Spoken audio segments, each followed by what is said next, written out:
Thank you for coming back to Motorcycle Brothers. Today we have a special episode with the Yamaha's R1 2000, the Millennial Edition. We have the blue version and the red one, and I hope you're gonna love what we're doing with the bikes, okay? Thank you again.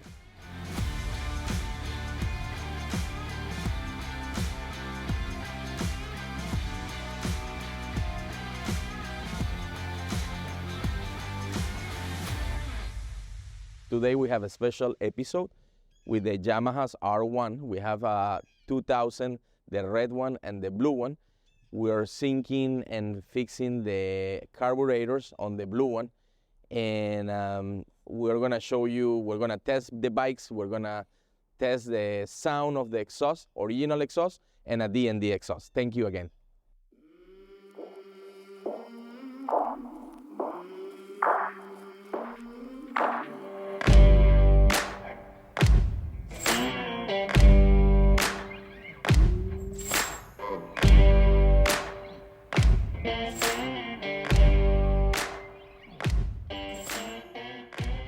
So we're fixing the R1 2000, the blue one. The carburetors were dirty, very dirty, right, Manuel? Yeah.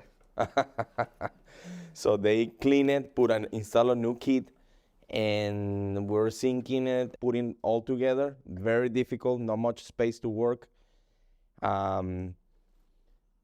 So we're gonna test the R1. We're gonna start it, and we're gonna see the sound of the D&D exhaust versus the original exhaust, the blue titanium, which is something that I like a lot.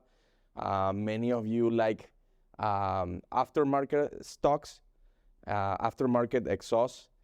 And, you know, I don't blame you, because of the sound, but on the collector's perspective, I always like to have a motorcycle that is original. So we're gonna probably have, even though I have two blue exhausts, we probably leave the D&D, but we're gonna test it, and so you guys can see the difference between the bike when it was original with the difference with the D&D exhaust. Couple of things that I want to mention about the Blue R1. The bike has 5,000 miles, and the only aftermarket parts are the D&D and the windshield, which is blue. On the red one, the signal lights were changed, so they look slimmer. Some people like that. This is the original tag holder, and the bike looks great. We're gonna test both, and we're gonna see the difference. I mean, it's the same bike, same year, 2000, the Millennial Edition. So 2024, we have 24-year old bikes. Especially the blue one looks showroom condition, guys. So I hope you like it. We're gonna test it.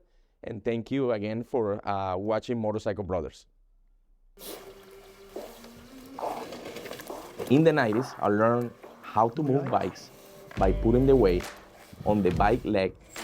And this helps me to move bikes around. Now, I don't recommend you to do this unless you know what you're doing.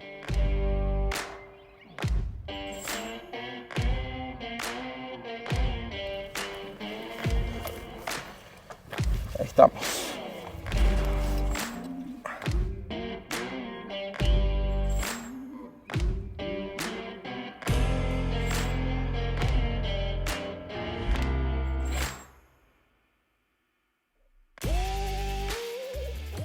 So I have the original Scandinavian brake systems, ceramic.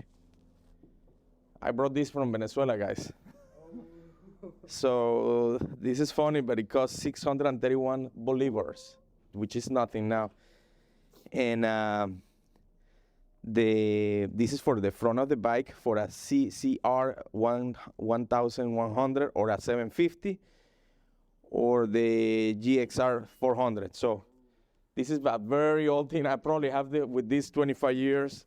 I don't even know why I brought it to US, but still have it. Maybe one day I have a bike to put this on. So It's like a treasure now. yeah, it's a treasure. So I bought this probably on like at the end of the 90s. I never install it, but probably will fit one of the bikes around.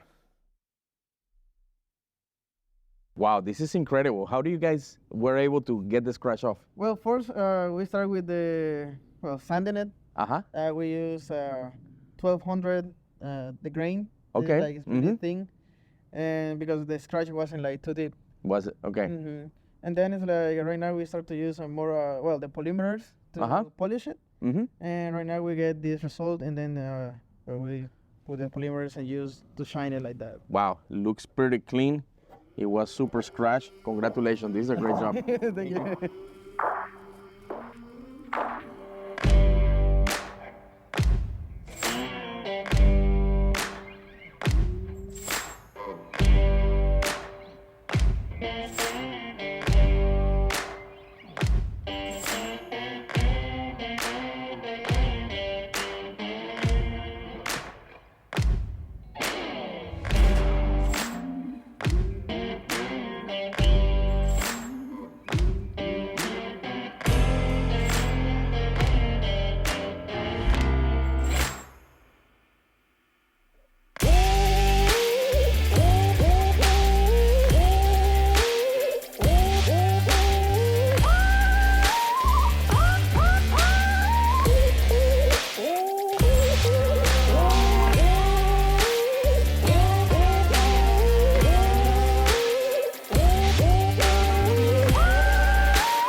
What do you think about the bikes? You want to go in? I like the D&D sound. It's amazing. Yes. So I'm reconsidering not changing the D&D because the sound is really good. It's a super fast bike. Comparing that with the CX-9, has more horsepower and I feel more powerful. I think we have to maybe go on the highway with both of them. I feel both fast. The only difference is the sound on the D&D. But other than that, this bike for a 2000 bike from year 2000 is extremely and crazy fast. Yeah.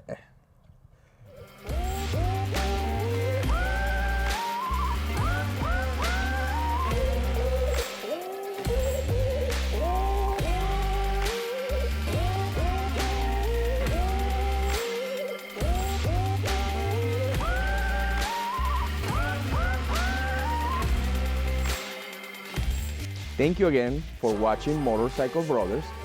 We hope you enjoyed this video. Don't forget to share, like, and subscribe.